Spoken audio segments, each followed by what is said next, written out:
বিএনপির ভারপ্রাপ্ত চেয়ারম্যান জনাব তারেক রহমান, আপনাকে আমাদের অনুষ্ঠানে স্বাগত জানাই। ধন্যবাদ।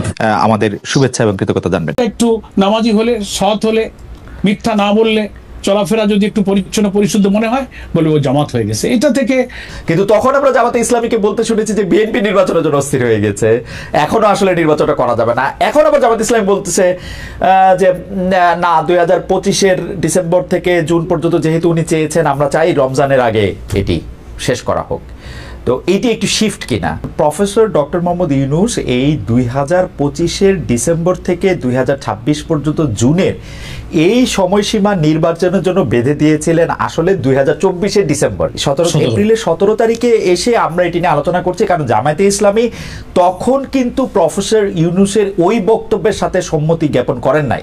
তারা তখনও নির্বাচনের সময় আসে নাই, নির্বাচনের সময় নিয়ে বিএনপি বাড়াবাড়ি করছে। আপনি নিজেও আসলে আপনার নিজের অনেক পলিটিক্যাল বক্তৃতা এটা বলেছেন। আমরা আবারও একটু আমি খালিদ ভাই বলি যে এটা শিফট এই অর্থে না, যে আপনার বোধহয় মনে থাকবে যে আমরা যতই নির্বাচন নিয়ে কথা বলেছি, কখনোই আমরা কিন্তু কোনো দিন, মাস, ক্ষণ, বছর কিন্তু কখনো আমরা বেঁধে দিইনি। আমরা বলেছি নির্বাচনটা ক্রেডিবল করার জন্য মাস, দিন, বছরের চেয়ে নির্বাচন নিরপেক্ষ হওয়াটা হচ্ছে ইম্পর্টেন্ট। এবং আমাদের আমিরে জামাতও বলেছেন যে আপনার সংস্কার কার্যক্রমটা মিনিমাম ইলেকশনটা ফেয়ার করার জন্য যে সংস্কার তো অনেক করা দরকার। আমাদের রাষ্ট্রের সমস্ত অর্গানগুলো করাপ্ট হয়ে গেছে, পলিটিসাইজ হয়েছে। এটা এই অনির্বাচিত একটা ইন্টারিম গভর্নমেন্টের পক্ষে করা সম্ভব নয়, ইট উইল টেক টাইম। কিন্তু ইলেকট্রাল প্রসেসটাকে সুন্দর করতে যেটুকু প্রয়োজন, 5-6টা অর্গানকে হয়তো একটু রিফর্ম করতে হবে। আমরা বলেছি এইটুকু করতে যতটুকু সময় সরকারের প্রয়োজন, ওইটাই হচ্ছে যৌক্তিক, ওইটাই রিজনেবল, ওইটুকু সময় দিতে আমরা রাজি। সেটা ফেব্রুয়ারি হোক, মার্চ হোক, জুন হোক, গভর্নমেন্ট যদি উইদিন দ্যাট ডেট এটাকে রিফর্ম করে করতে পারে, we have no complain, we are ready.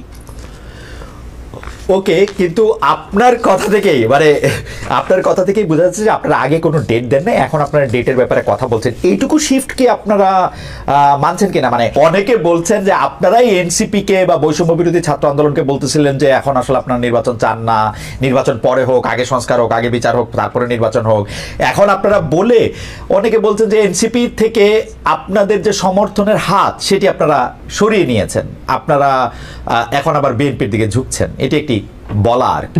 আমি এখানে পরিষ্কার করতে চাই যে আপনার হয়তো খেয়াল আছে, উনি গতকালকে সাক্ষাৎকারের সময় পরিষ্কার করে বলেছেন, প্রথম সেন্টেন্স যেটা, সেটা হচ্ছে কেয়ারটেকার সরকারের যিনি প্রধান, অর্থাৎ অন্তর্বর্তীকালীন সরকারের chief adviser doctor professor Yunus ইলেকশনের যে আউটলাইনটা তিনি দিয়েছেন, তার টেন্টেটিভ ডেট যেটা বলেছেন যে ডিসেম্বর 25 অথবা 26 জুন। আমাদের আমিরে জামাত এটা পরিষ্কার বলেছেন যে কোনো ক্রমেই এই জুন অতিক্রম করা ঠিক হবে না। প্রধান উপদেষ্টার এই কথার উপরেই যেন উনি ঠিকঠাক যে রিফর্মগুলো প্রয়োজন, জি, police, civil administration, judiciary, constitution, এই সমস্ত জায়গাগুলো সংস্কার সম্পন্ন করে, আর মানবতা বিরোধী অপরাধে জুলাই অভ্যুত্থানের সাথে সংশ্লিষ্ট অপরাধীদের বিচারকে নিশ্চিত করে, দৃশ্যমান করে যদি ওনারা এই ওনাদের ঘোষিত ডেটের মধ্যে ইলেকশন করতে পারেন, আমাদের কোনো প্রবলেম নাই। এখন সেটা আবহাওয়ার জন্য, রমজানের জন্য কিছু আগে ওনারা করবেন কি পরে করবেন, তবে ওনাদের দেওয়ার সময়সীমা জুন যেন শেষ না হয়, ক্রস না করে। আলটিমেটলি মূল কথাটা তাই।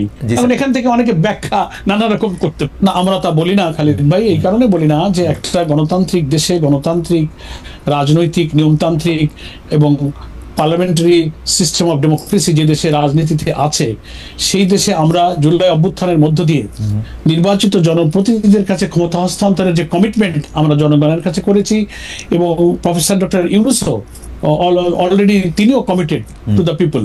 সেই কারণে রিজনেবল সময় যেটুকু একটা নির্বাচন করতে লাগে, সেই সময়টুকু দেওয়ার জন্য জাতি প্রস্তুত।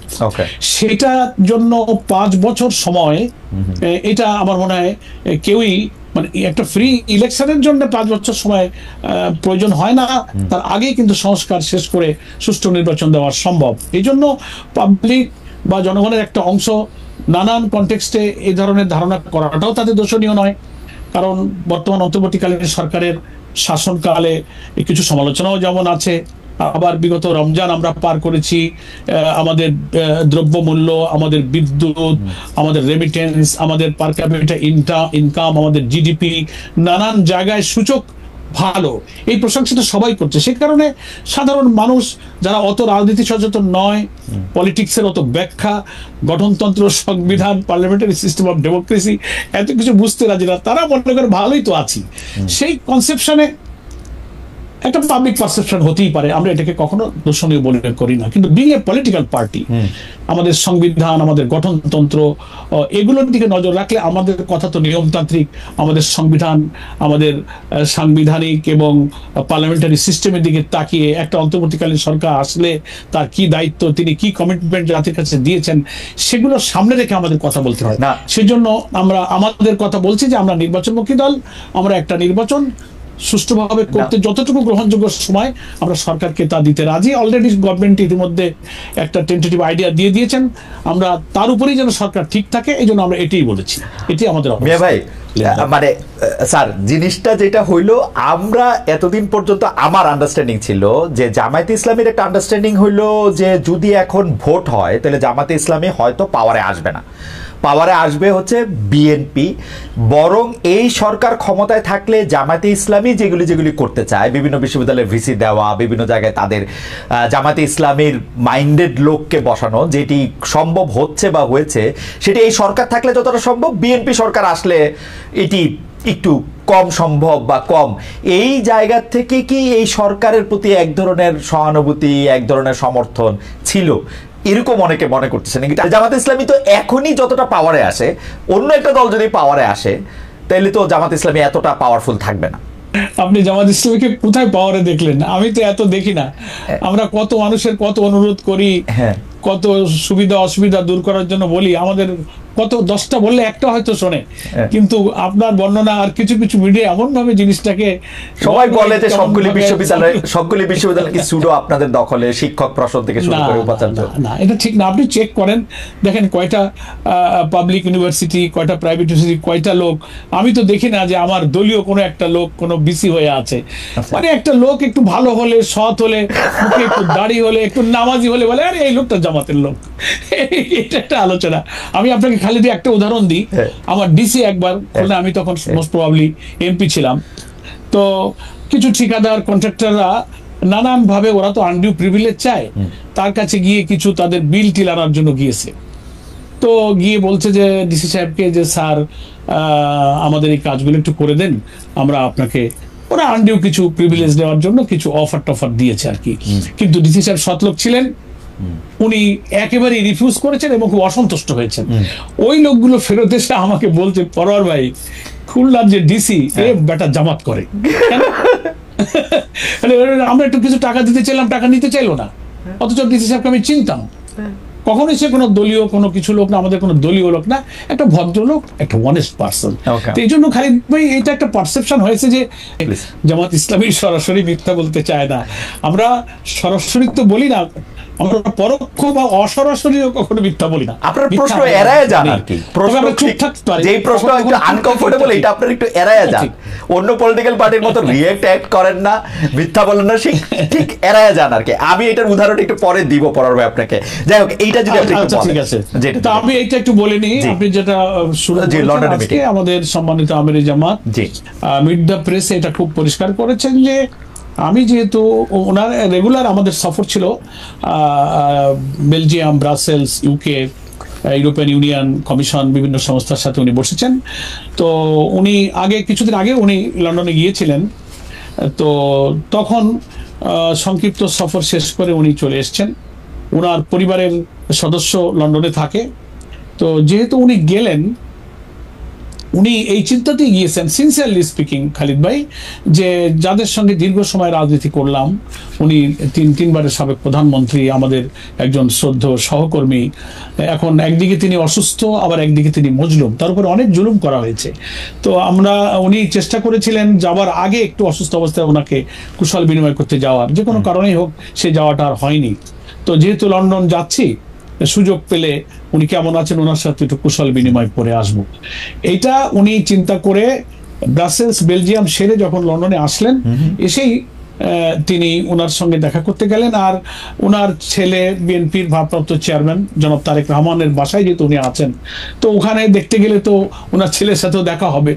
সেইভাবে উনি এবং আমাদের নায়েবে আমির ডক্টর আব্দুল্লাহ মোহাম্মদ তাহের একসঙ্গে গিয়েছিলেন এবং ওনারাও খুব কর্ডিয়ালি ওনাকে রিসিভ করেছেন এবং কিছু সময় ওনারা অতিবাহিত করেছেন, পারস্পরিক কুশল বিনিময় করেছেন। কিন্তু আসন বন্টন বা রাজনীতির কোনো ডিসিসিভ কোনো আলোচনা হয়নি। তবে এটা তো ঠিক যেটা আজকে আমির জামাত মিড দ্য প্রেসে বলেছেন যে আমি যদি এক জায়গায় বসে চা খাই আধা ঘন্টা 1 ঘন্টা, তো শুধু তো চা আর চুপ থাকা হয় না, কিছু গল্প তো হয় যেখানে রাজনীতি, সমাজ, দেশ, নির্বাচন, অনেক প্রসঙ্গ আসছে। কিন্তু সেই আলোচনাগুলো ডিসিসিভ বা নীতি নির্ধারণী সিদ্ধান্তকারী কোনো আলোচনা নয়, জাস্ট কথা বলতে হয়, গল্পে গল্পে কুশল বিনিময় করতে যেটুকু সেটুকুই হয়েছে। এখন মুশকিল হয়েছে যে দীর্ঘদিন পর দুই শীর্ষ নেতা বা নেত্রীদের এই আলোচনাটা মানুষ তো আর সহজে নিতে চায় না, এর থেকে অনেক কিছু আবিষ্কার করছেন।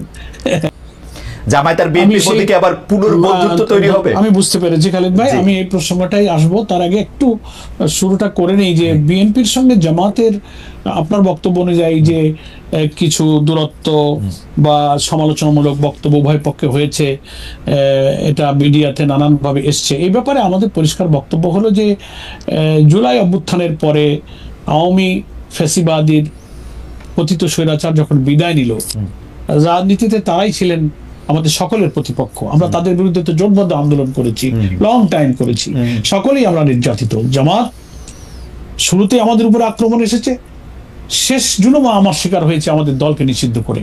বিএনপিরও প্রচুর তাদের উপরে জুলুম করা হয়েছে, তারাও মজলুম। আমাদের বিএনপি নেত্রী বেগম খালেদা জিয়া সহ হাজার হাজার লক্ষ লক্ষ কর্মী তারাও জুলুম এর শিকার হয়েছেন, তারাও কারাগারে কারাবন্দী হয়ে নির্যাতনের শিকার হয়েছেন। আমরা যেমন আমাদের নেতৃবৃন্দ জুডিশিয়াল কিলিং এর শিকার হয়েছে, কারাগারে মৃত্যুর মুখে ঠেলে দেওয়া হয়েছে নির্যাতন করে, আয়না ঘরে, ক্রস ফায়ার, রিমান্ড। তো এরকম নির্যাতনের শিকার কিন্তু বিএনপিও হয়েছে, এটা সম্পর্ক আমাদের ছিল। কিন্তু যখনই জুলাই অভ্যুত্থানের মধ্য দিয়ে রেজিমের পরিবর্তন হলো, পলিটিক্যাল যে প্রতিপক্ষ আমাদের না থাকায় একটা ধারণা হয়ে গেল যে সামনে নির্বাচন হবে এবং ন্যাচারালি মানুষ মনে করতে লাগলো এবং বিএনপি বা জামাতের জনশক্তির মধ্যে মাঠ পর্যায়ে এই ধারণা হওয়াটা অস্বাভাবিক নয় যে সবাই তোমরা নির্বাচনে যাব। তো নির্বাচনে বিএনপি ভাবতে পারে যে এখন ইলেকশন আমাদের জামাতের সঙ্গে হবে, জামাত ভাবতে পারে আমাদের নির্বাচন এখন বিএনপির সঙ্গে হবে। তো নির্বাচনে বা রাজনীতিতে প্রতিপক্ষ বা প্রতিদ্বন্দ্বী, প্রতিযোগিতা, এটা তো খুব natural, that is beauty of democracy. এটা ছিল। কিন্তু কিছু কিছু কথা যখন আমরা শুনেছি বিভিন্ন দলের পক্ষ থেকে, ইভেন বিএনপির কিছু বন্ধুরা যাদের সাথে আমরা খুবই ঘনিষ্ঠ, খুবই ক্লোজ রিলেশন নিয়ে চলি, সমালোচনা করতে গিয়ে এমন এমন ভাষায় আমরা সমালোচনা শুনেছি যেগুলো আমাদেরকে খুব ব্যথা দিয়েছে, যে ভাষাগুলো আওয়ামী লীগ ব্যবহার করতো, তাদের ভাষা। আমি সে ভাষাগুলো এখানে আর বলতে চাই না, আমরা যে কোনো জিনিস তিক্ত না হোক, সেই ভাষায় আমরা কিছু সমালোচনা শুনতাম। তখন আমাদেরও তখন দায়িত্ব হয়ে পড়তো অন্তত ওই কথাটুকু জবাব দেওয়া, যে ওই সমালোচনাটা যে সত্য নয়, তা যদি আমরা অতটুকু জবাব একেবারেই গার্ডের ল্যাঙ্গুয়েজে নিয়ম মেনে না দিই, তো আমাদেরও তো সংগঠনের কর্মীদের একটা মানসিকতা আছে। সেই কারণে রাজনীতিতে ভিন্ন মত, বক্তব্য, বিতর্ক, এটা খুব আমি মনে করি যে দর্শনীয় কিছু নয়। এটা গণতন্ত্রের একটা সৌন্দর্য। আমরা কিছু ভুল কথা হলে, ভুল সমালোচনা হলে আমরা তার জবাব দিয়েছি মাত্র। এটাকে অনেকে মনে করেছেন যে আপনাদের মধ্যে দ্বন্দ্ব, দূরত্ব, বিতর্ক, ঝগড়া হচ্ছে, এরকম কিছু না। তো আলহামদুলিল্লাহ অনেকটা কমে আসছে।